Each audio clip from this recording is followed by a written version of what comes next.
Predávate nehnuteľnosť? Toto sú 3 chyby, kvôli ktorým ju predávate lacnejšie, než by ste museli. Prvou chybou je zlá prezentácia.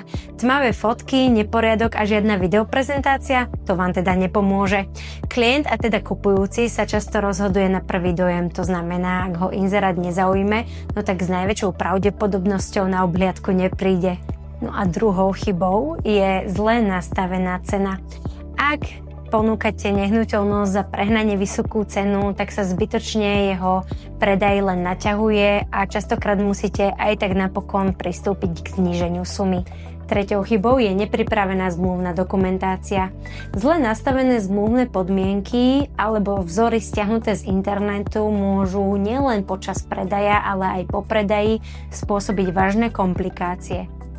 Ak chcete, aby váš predaj alebo kúpa prebehli bez stresu, neváhajte ma kontaktovať. My v Zlatej bráne Real poskytujeme kompletný právny, ale aj finančný servis. Okrem toho sa môžete spoľahnúť na kvalitnú videoprezentáciu, homestaging a profesionálne fotky.